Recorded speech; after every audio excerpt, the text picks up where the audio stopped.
Hi, my name is Alec Dorff. I'm a junior at Bloomfield Hills High School and the proud founder of the LisaProject.net. Hi, my name is Zoe Teray. I'm 19 years old and a survivor of the Oxford High School shooting. My name is Avery Schwartz.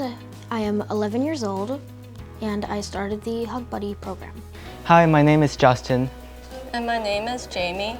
We have been volunteering in Habitat for Humanity for about 2 years. I was inspired to create the LisaProject.net because of my mom, to honor her legacy. My mom, Lisa Dorff, was always so caring and passionate and so generous to others. When my mom passed away, it was very hard at first. I felt very alone, and I wanted to make sure no one else has to go through that pain alone.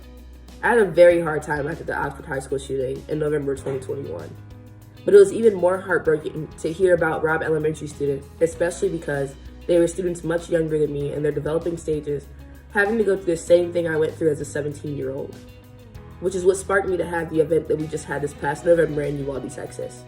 It was a day full of fun and games and food, but also as a reminder that these kids should still be able to have the chance to be normal kids and not have to worry about the burden or something as heavy as a school shooting. So we called the Hug Buddy postcard program the Ultimate Kindness Project because with COVID and everything, people were feeling isolated and they couldn't be with family. So you could send family the hugs. Addressing mental health, especially to young people, is really important because addressing it earlier in life is good so they know what to do later in life. And then it's like every person matters. I have anxiety, so making the hugs is fun to do because I like being creative, I like coloring. If you're feeling lonely or having anxiety, hugs can help a lot.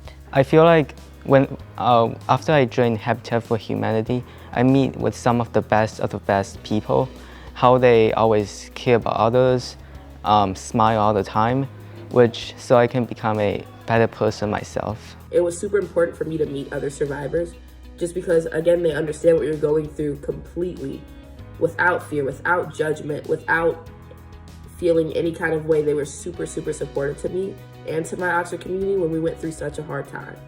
And so I feel like I wanted to give that feeling to other students and other people who've been through some of the same things. In May, I'll be speaking to members of Congress on behalf of the National Brain Tumor Society to advocate for more accessible mental health as well as more funding for research in the brain tumor and cancer community. And right now we're actively working with school districts to get kids to start our peer-to-peer mentoring program. If you have an idea, don't be afraid to act on it because your idea can make a huge difference in this community. And truly, just by having the idea and speaking on your idea, you can change so many things and make a positive difference in this world. Being a survivor is not easy by any means. And although it's a club that no one joins voluntarily, I think that we are some of the strongest, most resilient people that you will ever meet. I feel like young people have this fresh, new energy. And when they pour this energy into something meaningful, like volunteering, it's really powerful. And young people really has the power to change the world.